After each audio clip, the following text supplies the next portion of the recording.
comentamos algo. Dale, Hoy, Juan, buenísimo. como decía Mariana, vamos a intentar hacer un recorte de algunas cuestiones que tienen que ver con las ideas y la arquitectura. Generalmente es un tema muy vasto, muy interesante, y que es infinito, por lo cual vamos a hacer un pequeño recorte de algunas cuestiones y un enfoque que a mí me gustó, me pareció interesante compartir con ustedes para allanar un poco el camino, ¿no? De esta cuestión de tener que presentar primeras ideas el jueves, que generalmente genera bastante estrés. Pero bueno, vamos a ver que todo lo que propongamos siempre por detrás puede llegar a tener una idea. En principio la pregunta es, ¿qué es una idea, no? Si nos remontamos quizás a nuestra historia, al pasado, a la antigüedad o a la academia, existe o existía un concepto de los seres creativos o de la idea como una cosa media mística, media religiosa, que era impartida por musas o por ángeles en este caso, y que bajaban de alguna manera y nos susurraban al oído y nos decían qué cosas deberíamos escribir, pintar, esculpir o descubrir, así como una suerte de evento mágico que sucedía y que uno era el canal entre esa cosa divina y la obra de arte, ¿no? Por lo cual automáticamente ponía en una situación binaria o dicotómica o del otro lado de la vereda a la ciencia, ¿no? La ciencia y el arte, si bien sabemos que muchos de los artistas eran científicos, en ese momento no se llamaban ni artistas ni científicos, eran filósofos, de alguna manera ponía en diferencia aquel que estudiaba para comprender una realidad y aquel que sentía para transmitir una verdad mística, ¿no? Durante mucho tiempo después, e incluso hasta no hace muchos años, igual si nos siguieron diciendo, la ciencia siguió como aportando esta idea dicotómica de que uno en su cabeza podía tener un lado más desarrollado que el otro, ¿no? Y el cerebro, por ejemplo, se dividía en izquierda o derecha, y si uno tenía más desarrollado el lado del hemisferio derecho del cerebro, iba a ser una persona mucho más artística, más plástica, más arraigada a la música y a las artes, y si fuese lo contrario, teníamos inclinaciones más científicas.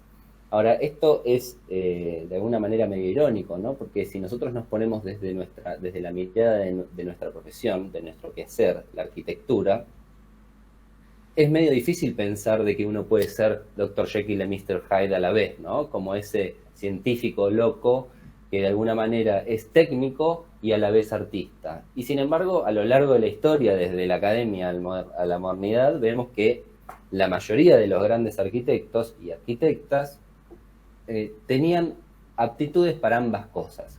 Por lo cual esto nos deja una enseñanza y que por suerte la neurociencia nos vino a salvar y a decirnos, no, esperen, esto no es una cuestión de blanco o negro, es mucho más complejo y el ser humano piensa en redes neuronales que generan conexiones entre ambos hemisferios del cerebro, y etcétera, etcétera. La idea no es entrar en la ciencia del pensamiento humano, sino entender algo que para mí es fundamental en arquitectura uno, que es que la creatividad se aprende. Así como uno aprende matemática y uno aprende a dibujar, como ustedes están haciendo en este momento, uno aprende a ser creativo, porque ser creativo es un proceso, y el proceso se puede entrenar, se puede aprender, se puede corregir y se puede estimular.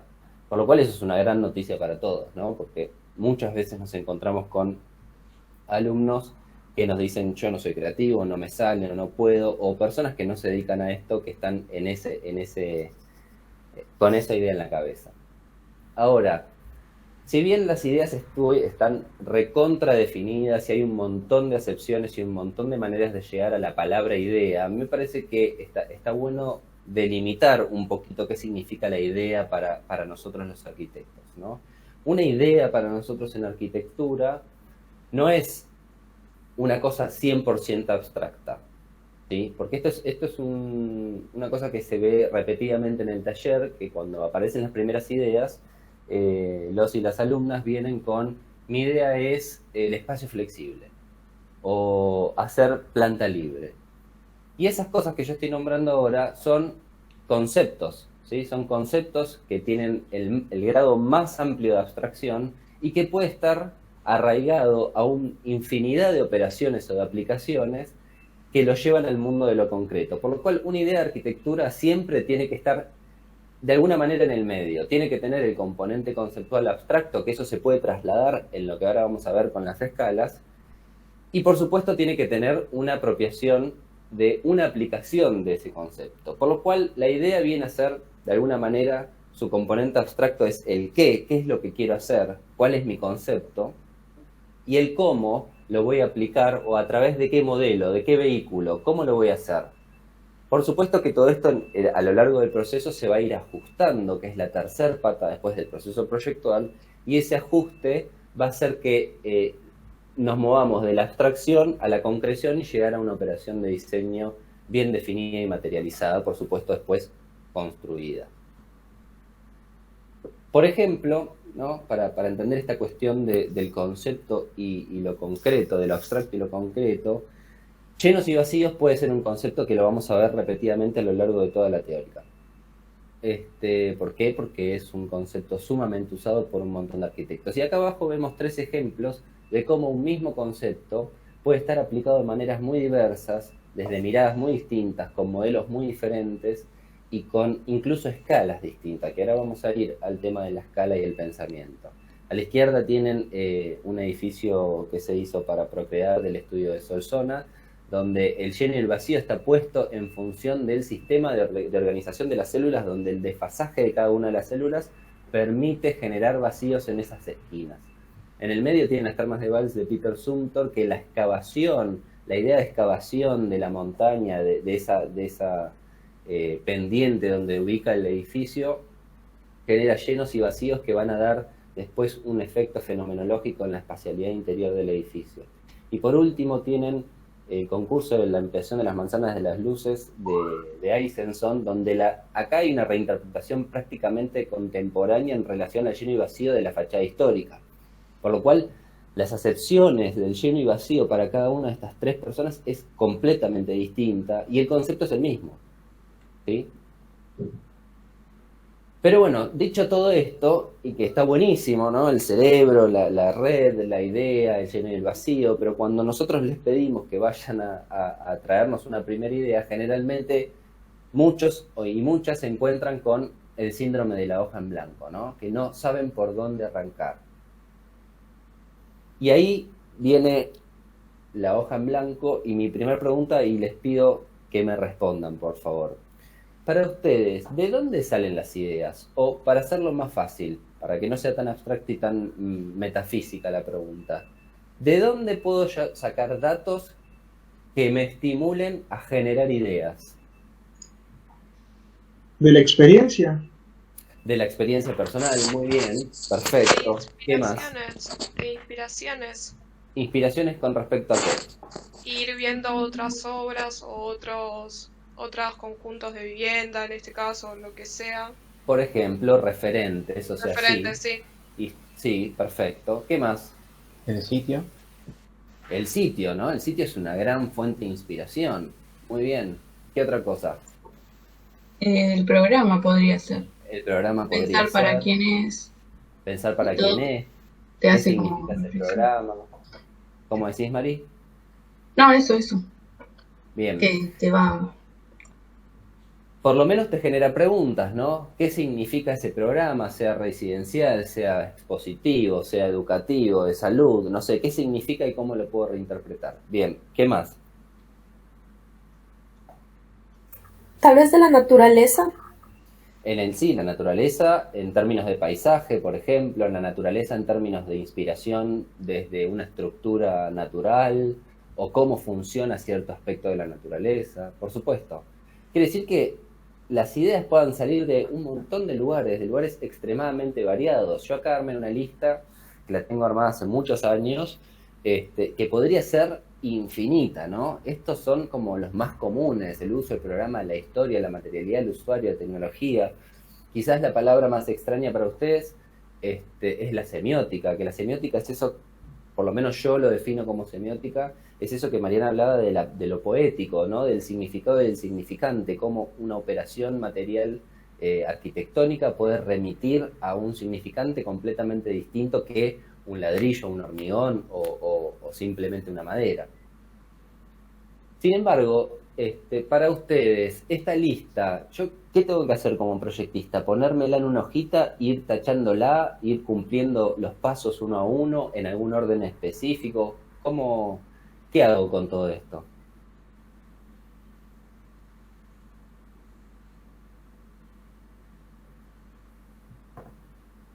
Nada, ¿no? Hoja en blanco otra vez. Y no sabría por dónde empezar, porque todas me parecen atractivas. Muy bueno. Le mandé un WhatsApp para que... bueno, la razón es que, o por lo menos lo que yo podría llegar a intentar hacer, es entrar por cualquiera de todas estas. Porque lo que yo necesito son disparadores. Después, el proceso proyectual, ustedes ya saben, a esta altura, porque tienen un proceso hecho, que no es lineal, por lo cual no importa por dónde entre, en algún momento voy a tener que revisar las otras cuestiones, por lo cual a mí siempre me gusta poner esta rueda, que obviamente es conceptual, intenta mostrar la idea de que el proceso proyectual es algo continuo, es algo que está encadenado y que no importa por dónde entre, en algún momento el resto de los temas los voy a tocar, más, menos, tangencialmente, consciente o inconscientemente, porque no todo el mundo, por ejemplo, va a aplicar teoría cuántica sobre su edificio, pero algún tipo de teoría, ¿no?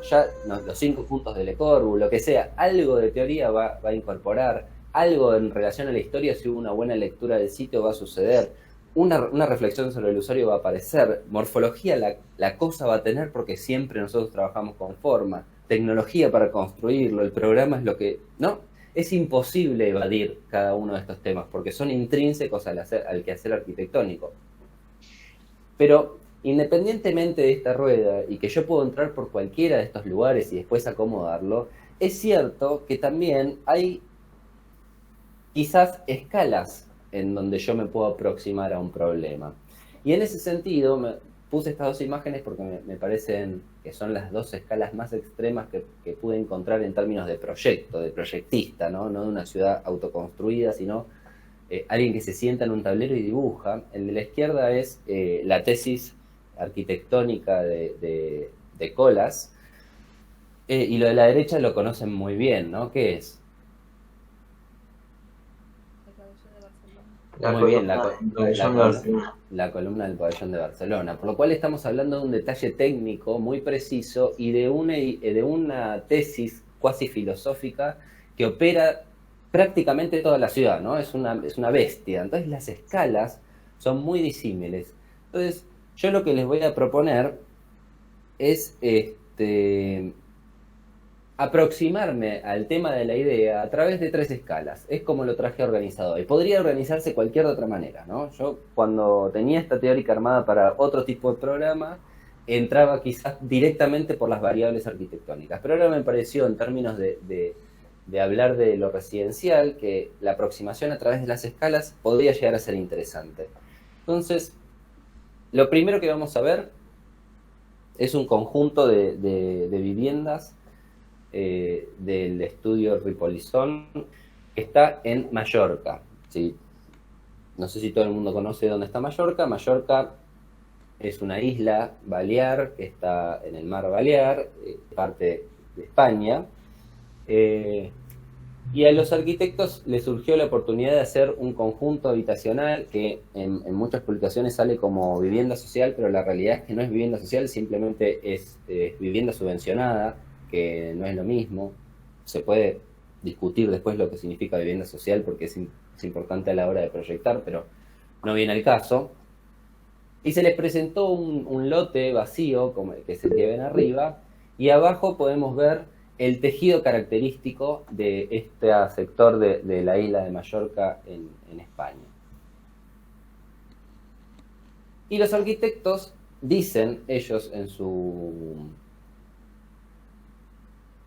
descripción de proyecto, y creo que es ineludible igual, que ellos sacan el edificio desde 3 observaciones de la ciudad. Fíjense que todavía no dije idea, porque la idea va a venir después, pero hay 3 observaciones, 3 datos que levantan de la ciudad que les van a ser muy útiles para generar una idea de proyecto y un concepto que se va a mover en escala. Esta obra, igual, no todas las obras vamos a ver todas las escalas, en esta vamos a ver más lo que tiene que ver en relación a la ciudad, porque me parecía que es súper interesante.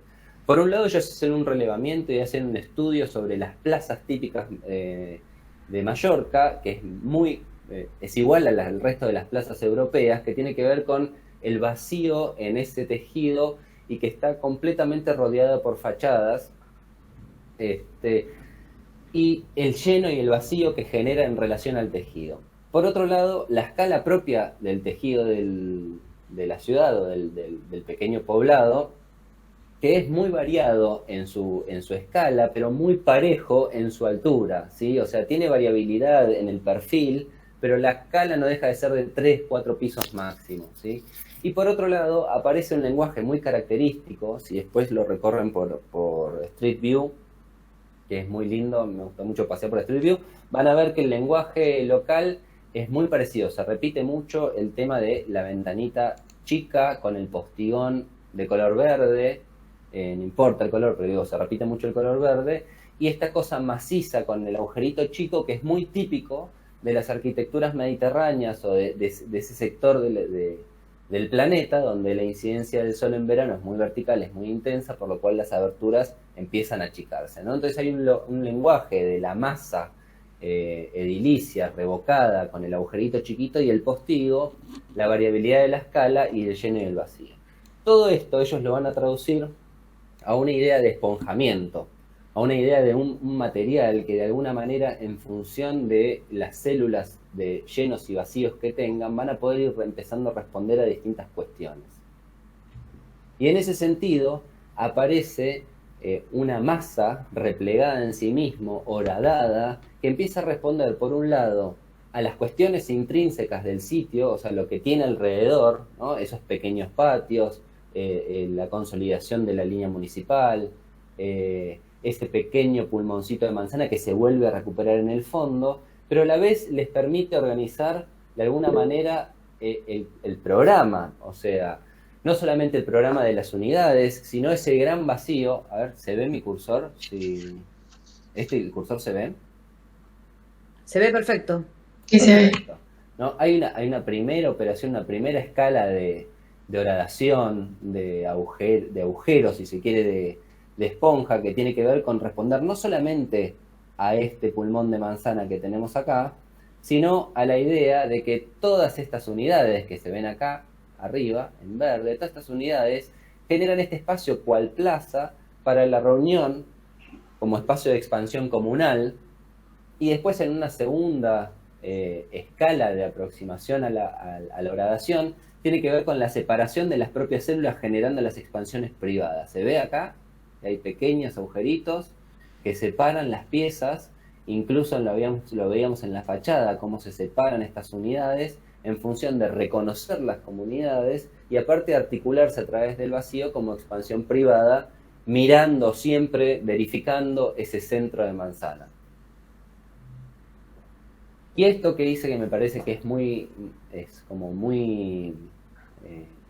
habla por sí solo, digamos que caminando por el Street View fue encontrando en la ciudad, como bien decían los arquitectos, esas situaciones que ellos replicaron de alguna manera, ¿no?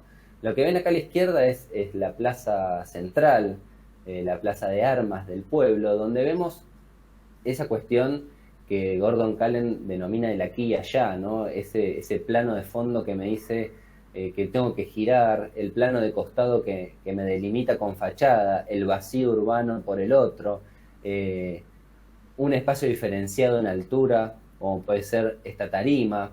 Y si vemos en el proyecto, empiezan a suceder cosas similares, ¿no? Esta variabilidad del tejido que después vamos a ver en otras imágenes, las fachadas que me rodean el espacio público, o por lo menos el semipúblico, ¿no? El de congregación de la gente de este mismo conjunto, un espacio para sentarme o diferenciado, ¿no? Como que el paralelismo es evidente.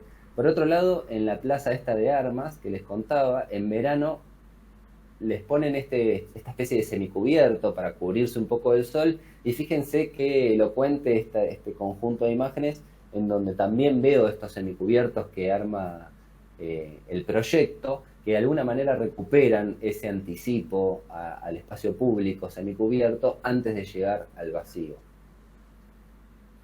Y por último, creo, de este caso, es la escala de la calle, ¿no? Donde empiezan a aparecer elementos más bajos, más altos, esta variedad que estábamos hablando, el fondo que me hace de tope para mostrarme que hay un vacío urbano, ¿no? La plaza que está de aquel lado, ¿no? En lo alto y lo bajo, ¿sí? Y el postigón, ¿no? El postigón como lenguaje, el postigón como respuesta al clima, el postigón como respuesta a esa tradición constructiva y esa tradición de años de adaptarse y años de entender la localidad. Entonces, fíjense cómo estos conceptos o estos datos de la ciudad sirvieron para armar un concepto trasladado en 2 o 3 escalas, pero a la vez una idea que es el esponjamiento, ¿no? Bien. Esto que tienen acá son las 6 viviendas en Borneo del estudio Miralles y Tagliabue, Benedetta Tagliabue y Enric Miralles. Es un estudio español también, pero en este caso van a estar trabajando en Ámsterdam, en los Países Bajos, en un sector de Ámsterdam que se recuperó en su momento, que se llama Eiland, ¿no? ¿Sí? Es una de las islas, una de las penínsulas de Ámsterdam, y si ven el lote que les tocó operar, es un lote que está comprendido en un tejido muy distinto al que nosotros conocemos, ¿no? No es el tejido de la ciudad de Buenos Aires que tanto estudiamos en los días pasados, sino es un tejido muy particular y muy característico de los Países Bajos, con manzanas muy finitas y largas, con elementos pasantes. Parecería acá que hay un pulmón de manzana, pero en realidad no lo hay. Hay una terraza en un segundo nivel, por lo cual estos elementos son 2 casas, pero que se tocan, que no generan ningún vacío en el medio. Estas son casas pasantes, ¿sí? Y si entendemos a ese tejido como un noli, la primera respuesta, si ellos hubiesen hecho el ejercicio de infill como hicieron ustedes, probablemente hubiera sido completarlo esto, ¿no? Tiene un agujero, lo lleno y queda completo. Punto. Muy bien, 10, hice lo que había que hacer, nos vamos a mi casa. Nos vamos a la casa, ya está. Ahora, si ellos hubieran hecho eso, o por lo menos el estudio que Enric y Benedetta hacen sobre el sitio, es que si hubieran hecho eso, se hubieran perdido la posibilidad de generar conexiones intrínsecas al sitio que no existían y que son un valor agregado. Esto que ustedes ven acá es un puente, un muy lindo puente diseñado, este es otro puente, y acá hay un pequeño espacio urbano, y acá hay otro espacio urbano verde muy importante, por lo cual la posibilidad de cruzar de península a península sin tener que dar toda la vuelta, porque esto es mucho más largo para aquel lado, es un valor agregado del proyecto.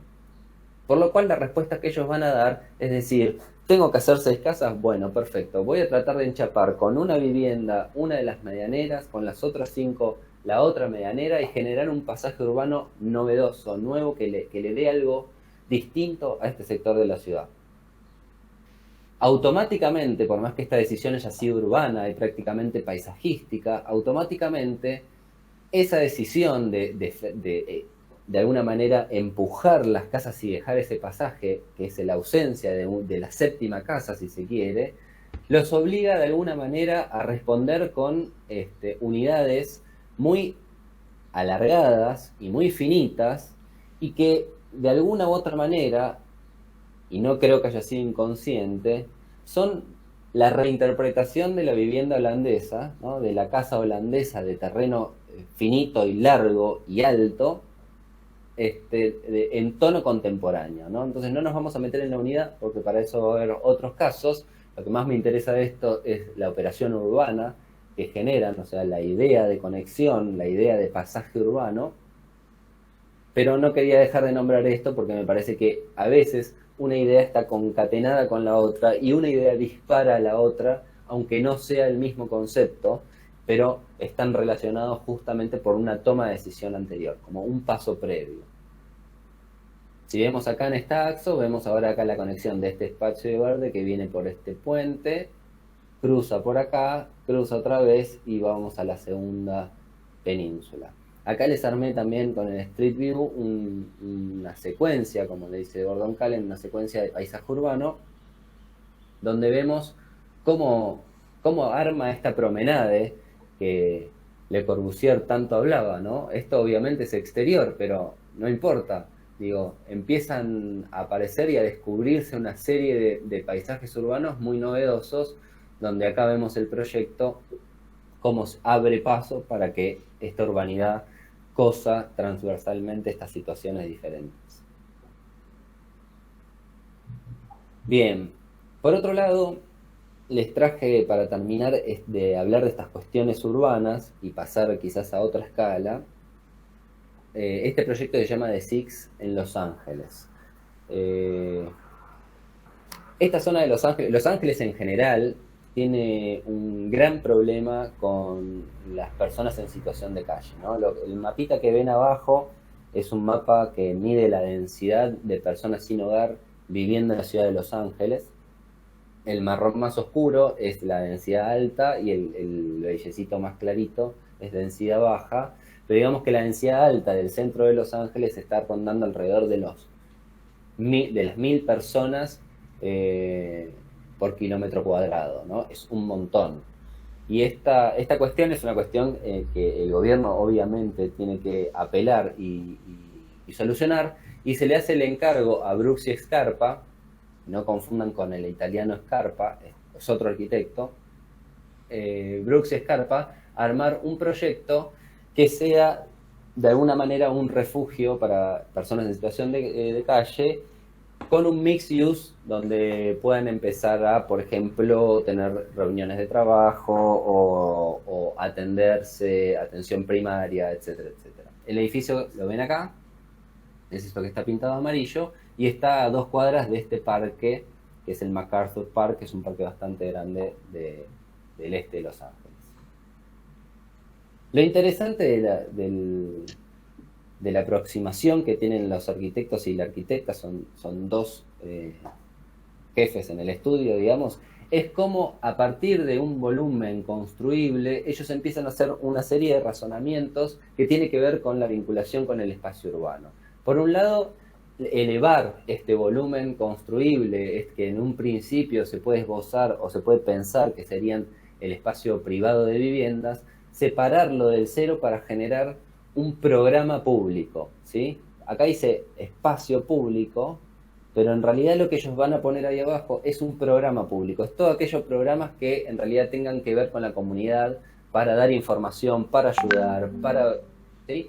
Que tenga que ver con oficinas, etcétera, etcétera. Todo el programa público va a empezar a pasar en esa planta baja. Y a través de una operación, otra vez de sustracción, si se fijan, el lleno y el vacío vuelve todo el tiempo, ¿no? A través de una operación de sustracción, lo que van a generar es el gran aporte de este proyecto, que es un espacio semipúblico, elevado y diferenciado, propio del conjunto, que lo que va a hacer es articular todas las viviendas que están pasando de su alrededor y generar un espacio de contención y comunidad que claramente las personas en situación de calle que han sido expulsadas del espacio público necesitan recuperar en algún momento, ¿no? Entonces eso se traduce en un edificio que tiene una aproximación casi como si fuese la de un edificio público, pero si subo las escaleras me encuentro con este otro espacio que ya empieza a recuperar un poco esa escala doméstica, por más de que es un espacio semipúblico, cualquier persona puede subir ahí arriba, y todas las viviendas tienen terrazas o miradores que empiezan a vigilar, a controlar este espacio y a armar comunidad desde un nuevo espacio público, el cual es mío, es propio y nadie me puede expulsar, por lo cual tiene ese valor teórico, ese valor sensible de devolverle lo que quizás algunas personas ya se han perdido en relación a su ciudadanía. Esta es la imagen del edificio a la noche, me parece que es muy interesante, ¿no? Quizás la escala del edificio está un poco inflada en relación a sus vecinos, pero esa es hacia dónde apunta la ciudad, es el código, es el volumen construible de la zona. Y fíjense la multiplicidad de espacios, ¿no? Como este es el gran espacio y el resto, las unidades, la verdad, hoy no me interesa ni siquiera mostrárselas, no sé ni cómo está armada las unidades. Lo que me interesa es esa operación, es el espacio público, es la idea de recuperar un espacio público semi-privado.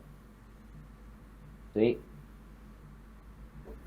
Bien, y ahora sí, podemos empezar quizás a movernos en la escala y así como recién les empezaba a contar a través de la ciudad, todo lo que los arquitectos habían leído de la ciudad y cómo eso se había aplicado en su proyecto a través de una serie de ideas, en este proyecto, que es un proyecto, porque no se construyó nunca, es un proyecto cuasi académico, el estudio de Oíno lo que plantea es una reinterpretación del patio coreano tradicional, ¿no? Entonces, a través de un sistema material, un sistema de una grilla tridimensional de madera, empieza a entender a la célula, ahora fíjense cómo es al revés, ¿no? Empiezan a entender a la célula prefabricada como la posibilidad de generar comunidad. ¿Qué quiero decir con esto? Así como recién veíamos en el de Mallorca que empezamos de la masa y horadábamos para generar un patio, horadábamos para diferenciar una célula y demás, este estudio lo que va a hacer es todo lo contrario. Va a diseñar una pequeña célula prefabricada que a través de su repetición va a empezar a generar el espacio de comunidad, el espacio de expansión y el edificio en relación a la ciudad. ¿Sí? El camino va a ser el contrario. Por supuesto que no es tan lineal como lo digo yo, ¿no? Estos procesos nunca son lineales, se cuentan de manera lineal, pero nunca son lineales, tienen idas y vueltas. Entonces lo que van a hacer es diseñar dos piezas, una llena y una vacía. La unidad sólida, como le dicen, y la unidad vacía. Que la unidad vacía es, como ya dije, la reinterpretación de este patio tradicional, que de alguna manera ellos dicen que en la ciudad moderna coreana se perdió, y esto es lo que genera unidad de familia y unidad de comunidad, etcétera, etcétera. A través de esa célula, que incluso aparece un catálogo, ¿no? Y acá dice módulos prefabricados en madera, ¿no? Se puede armar un catálogo cuasi de unidades en relación a cómo quiero que se arme ese programa y la relación que tienen con el vacío o los vacíos. Y a través de esos módulos repetidos, acá se empieza a conformar un lleno donde se empieza a estudiar cuáles son las operaciones de vacío generales y las de vacío particulares, ¿sí? Fíjense cómo ahí sí, como dije, no fue tan lineal la cuestión. Donde la pieza, en vez de repetirse para generar esta forma, de repente se llena para volver a vaciarse, ¿no? Es como un ida y vuelta que tienen en relación a un sitio y la voluntad de quizás hacerse cargo de ciertas escalas, compatibilizarse con otras, vaciarse hacia una de las esquinas en función de una orientación, vaciarse en función de la separación de las unidades o de los espacios más públicos o de comunidad o los espacios más privados y de expansión de las viviendas, ¿no?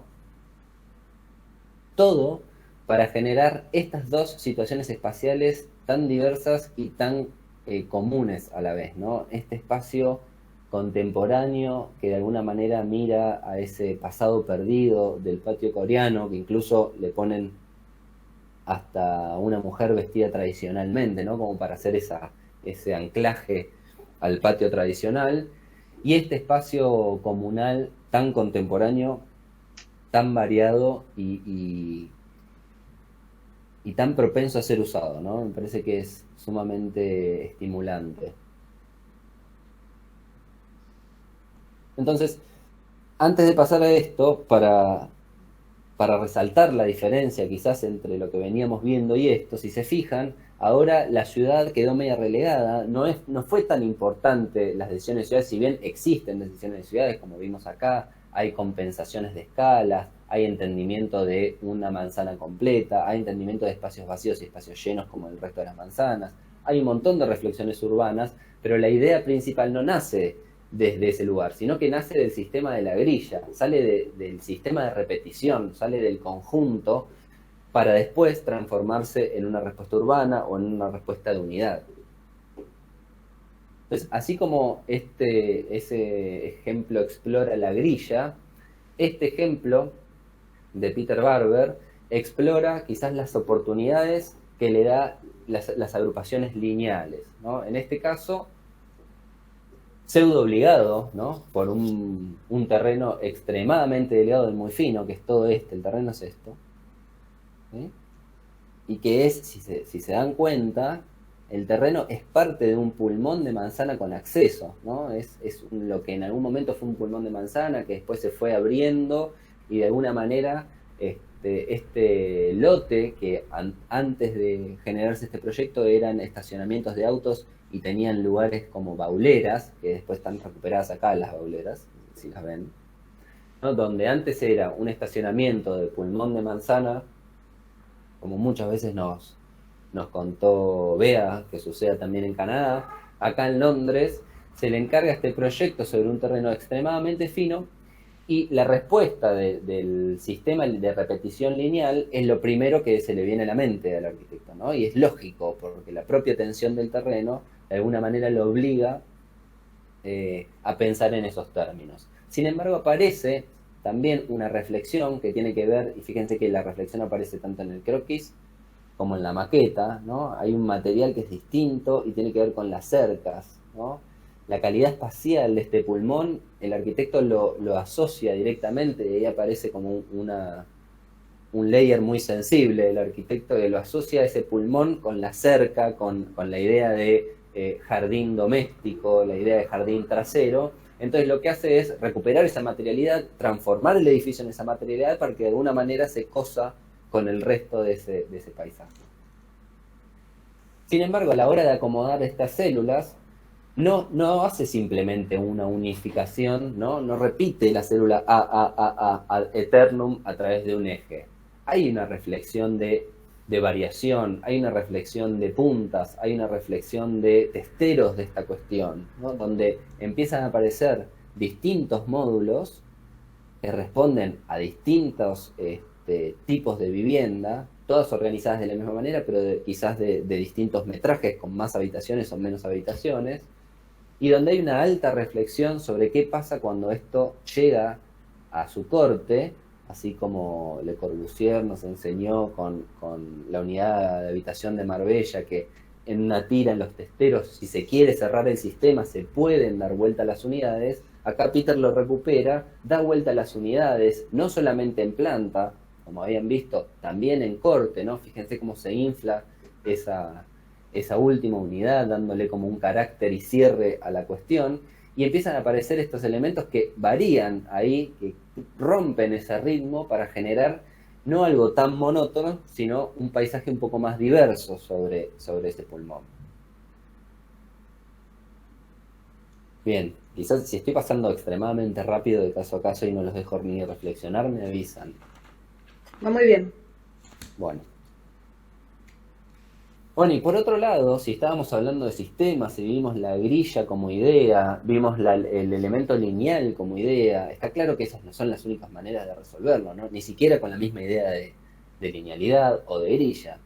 Pero se me ocurrió que algo completamente disruptivo era pensar de qué pasa si ahora en vez de organizar en hilera o en organizar en grilla, les mostraba algo que se apile. Y este ejercicio, el ejercicio del estudio mapa, que se llama Rurban, es un ejercicio muy lindo, pero es sumamente abstracto y es una especie de tesis, ¿no? No es una tesis en sí, porque no tiene que ver con un grado ni con un posgrado, sino que tiene que ver con la voluntad del estudio de generar conocimiento.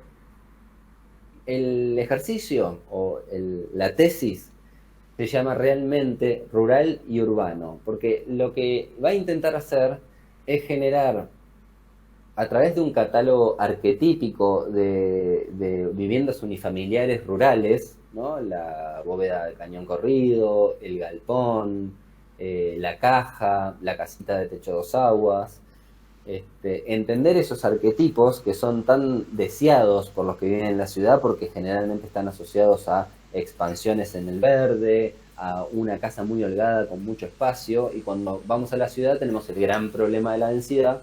Y lo que va a intentar hacer esta tesis es buscar un punto intermedio, ¿no? ¿Dónde yo puedo modificar ese tema de la densidad y trabajar con estas piezas para lograr algo diferente? Entonces, a partir de este catálogo, lo que empiezan es a explorar maneras de apilamiento y se ponen un... Perdón, Sí, sí, perdón, me perdí. Todas estas piezas las sacan por lo que representa o porque es una característica de la zona, cosa que se repita a través de toda la ciudad.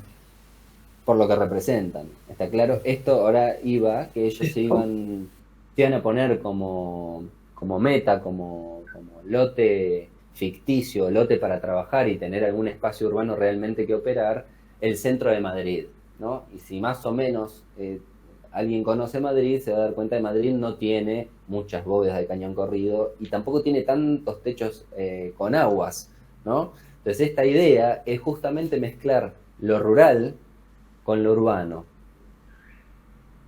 Por lo cual, lo que hacen es empezar a diseñar unidades de viviendas cómodas, como si fuesen unifamiliares dentro de estas piezas, y empezar a apilarlas a través del tejido para generar también operaciones de vacío, para generar ese ajuste de densidad que les permita poder tener espacios de expansión mucho más francos que un simple balcón, ¿no?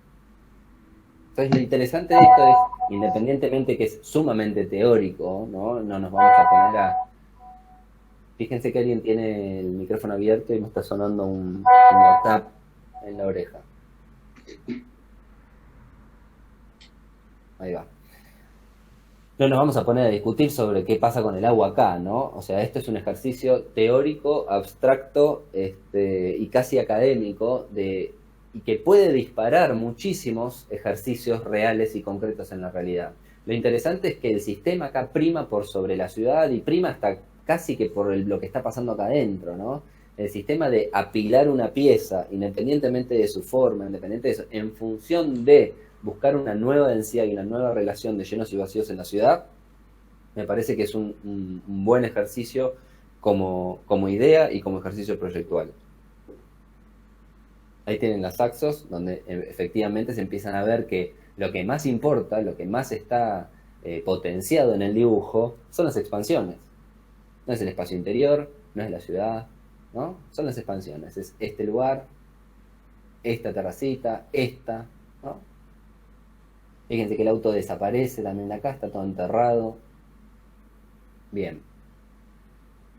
Bueno, y si vimos la ciudad y vimos el sistema de organización del conjunto en términos de algunos disparadores, ¿no? Bajo ningún concepto esta teórica quiere ni bajar línea, ni decir ni cómo se hacen las cosas, ni que son las únicas opciones.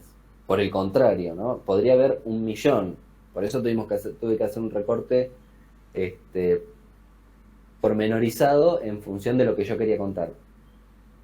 Y me gustaría cerrar con dos casos que en realidad a lo que voy a apuntar, por más que también tienen decisiones muy buenas en relación a lo paisajístico o al entorno y en relación a su conjunto y demás, pero que tienen reflexiones muy profundas con la unidad, respecto a la unidad.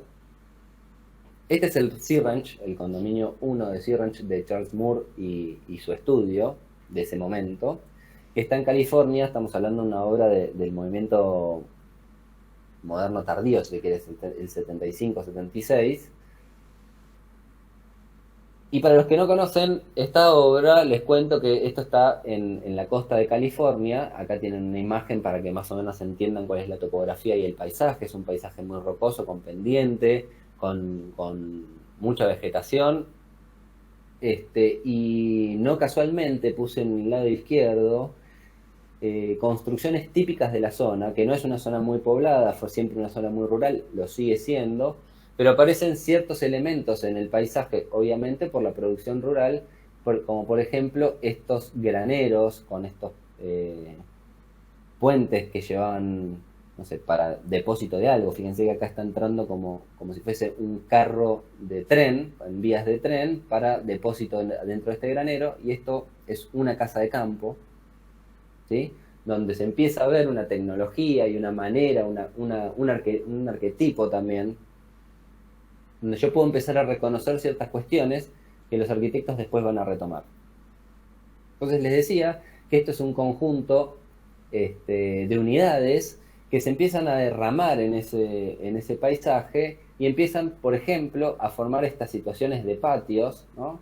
Que si ustedes se fijan acá, en realidad el patio está orientado casi al norte, ¿no? Y si alguno está despierto, me va a decir, pero no me dijiste que los patios en un momento tenían que estar orientados a la mejor orientación.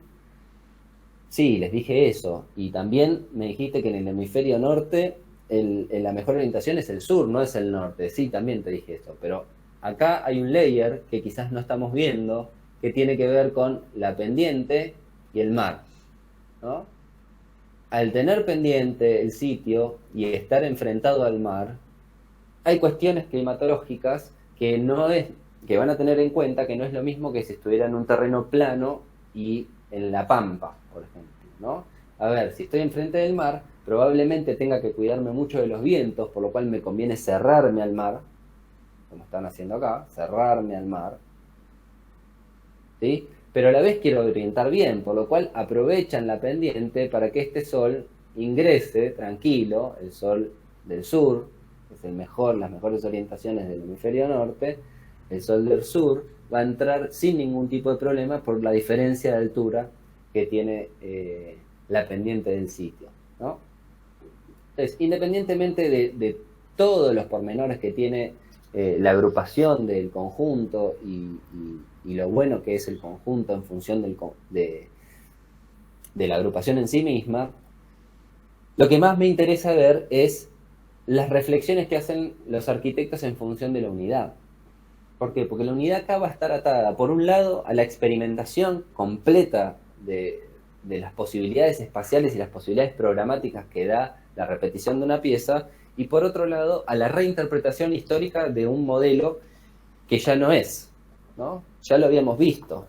Si ustedes ven esto, ahora vamos a volver a esto, si ven esto, ¿a qué les hace acordar? Independientemente que no tenga agua, o sea, que tenga agua a una sola pendiente y que no la estemos viendo, yo veo una tecnología maderera, veo un montón de piezas madereras y veo una pieza como una tolva dentro de un espacio vacío. Claramente, esto hace reminiscencia a ese otro galpón que tenía el vagón de tren adentro, ¿no? De alguna manera, esta estructura maderera y armada con cerchas y con un montón de estructuras interiores y demás, está en función de una tecnología local, está en función de una lectura local de esos elementos graneros, puesto en función de una modernidad completamente distinta y a merced de un programa completamente distinto. Ahora, ¿qué es esto que está acá? Bueno, esta es la parte novedosa de la solución que Moore y sus compañeros le dan al conjunto. La unidad, al ser un contenedor, lo que propone es una pieza, cual baldaquino, como si fuese una pieza exenta que está dentro de la casa, que en función de sus relaciones va a resolver programas. No sé si les suena eso a algo. ¿Les suena algún referente que hayamos visto?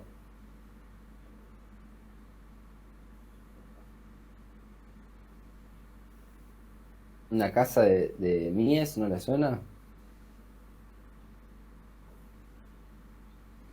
Núcleo suelto. Núcleo. Bueno, si recuerdan la casa Farnsworth, ¿no? Tanto hablamos del núcleo ese que en función de acercarse más o menos a sus bordes generaba distintos programas. En este caso, los arquitectos lo que van a hacer es llevar un paso más esa observación del núcleo en planta y empezar a observarlo como un objeto tridimensional que no solamente va a generar programa por su proximidad a sus cerramientos, proximidad a sus cerramientos laterales, sino que por separarse o acercarse a sus cerramientos horizontales, ¿no? Y en ese sentido es novedoso, le da una vuelta de rosca y propone resolver, por ejemplo, todo el núcleo húmedo y el núcleo circulatorio, más la escala de dormir y la escala de comer, a través de una pieza que es completamente exenta y completamente independiente de la cáscara del granero, entre comillas, ¿no? Ese contenedor que ellos proponen, aparece una pieza que en la ubicación del espacio genera el programa más situaciones espaciales novedosas. Como vemos acá en el corte, ¿no? Yo tengo este volumen más oscuro que está por detrás, que me resume la cocina, el baño y la circulación, con la conexión a esto que es el dormitorio, con esta pieza que es, si bien tiene estructura de madera, tiene un cerramiento de textiles que me permiten cerrar o levantar y hacer más o menos privado este espacio. Por debajo de esto aparece el área de comer con una escala más protegida. En la doble altura o en el espacio liberado del contenedor aparece el programa social, el programa que puede recibir mayor volumetría, mayor aire, ¿sí? Y esto da como resultado estas espacialidades, ¿no? Estas cosas que son completamente modernas, completamente atípicas, donde esta pieza incluso está pintada de otro color para entender de que es un sistema aparte, ¿no? Es el vagón de tren que se estacionó y generó un programa diferente. Fíjense esta imagen de la época, qué interesante cómo esto que a la vez se transforma en lucarna y en control de privacidad, ¿no? Qué interesante. Bien.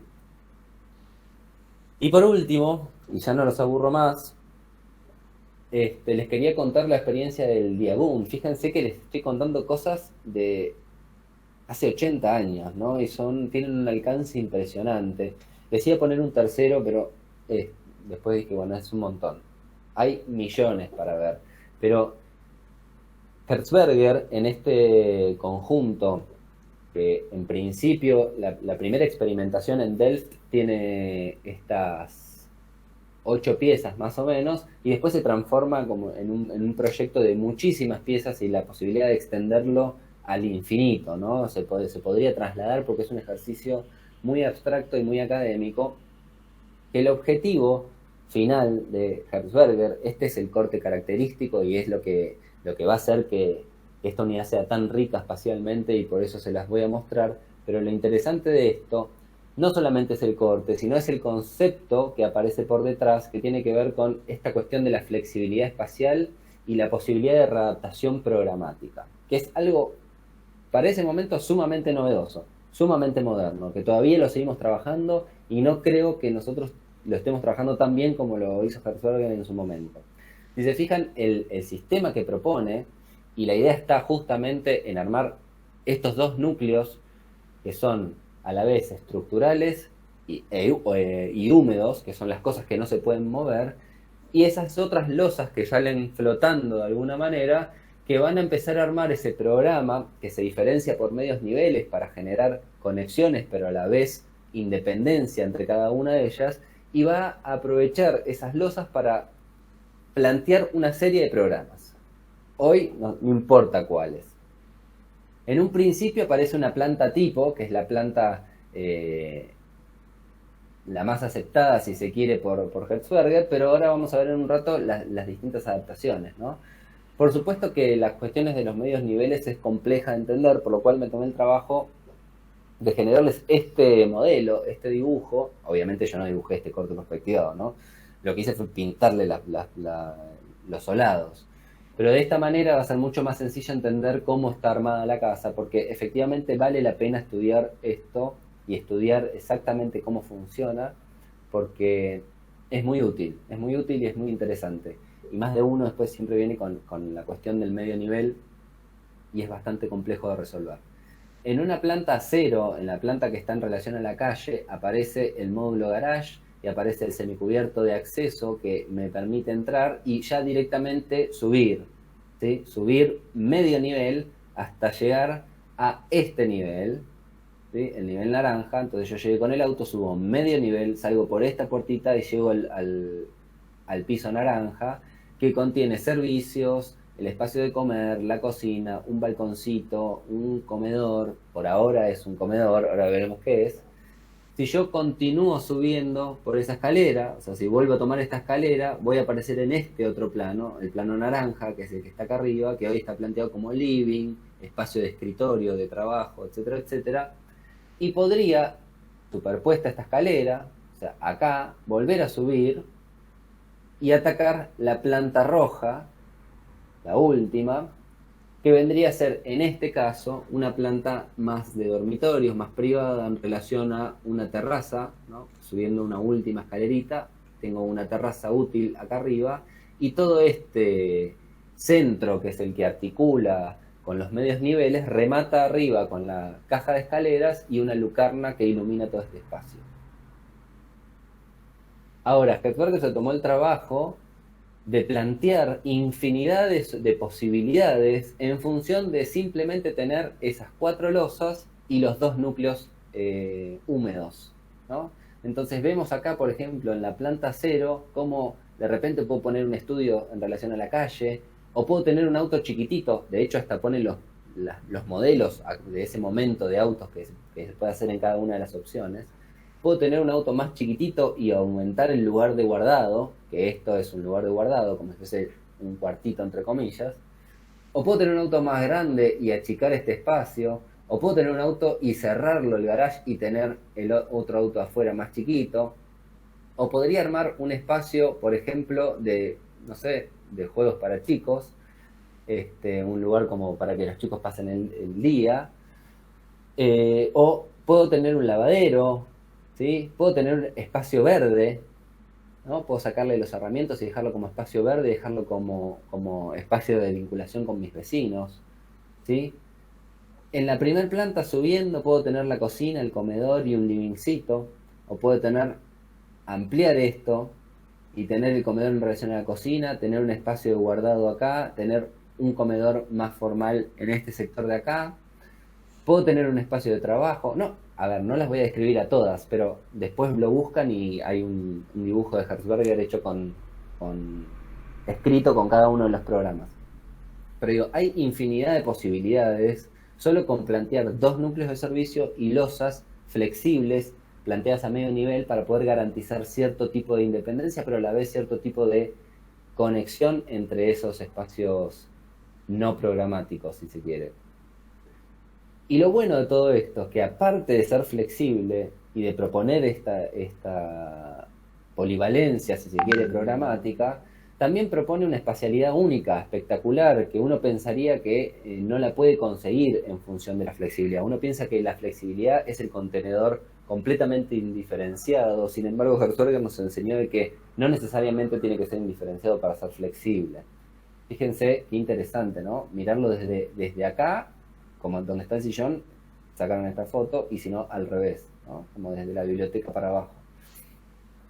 Es impresionante cómo cambia la percepción del espacio de uno a otro. Bueno, hasta acá todo lo que les quería mostrar. Y ahora la pregunta es, ¿qué hacemos, no? Para el jueves me van a pedir un montón de cosas, un montón de ideas, y yo no sé si copiarme de Hertzberger o pensar poder descubrir la pólvora otra vez y generar una idea maravillosa. Y bueno, tengan en cuenta lo siguiente. Este dibujo es de Hudson y significa que uno saca de su cerebro la tinta para poder escribir o para poder dibujar esas ideas. Me gustaría que tomen un poquito de distancia y se den cuenta que hasta ahora todo lo que estuvimos trabajando en el taller no fue en vano, no fue aleatorio y no fue inconsciente. Todo lo que ustedes estuvieron haciendo hasta ahora, el análisis de sitio, el análisis de referente, el estudio sensible del área, el estudio duro del área, las probabilidades y las posibilidades que me genera el sitio y su reflexión con respecto a lo morfológico y a la parte del tejido de la ciudad, todas esas cuestiones son infinidad de datos. Cada uno de ustedes puede tener, como esta hojita, 10, me imagino que deben tener. Y cada una de esas hojitas tiene millones de datos adentro. Lo que yo tengo que empezar a hacer ahora es poder cruzar esos datos, leer esos datos y empezar a generar modelos que me permitan armar ideas de arquitectura. Bueno, espero que les haya servido, que les haya sido claro y que sea muy próspera la etapa del jueves.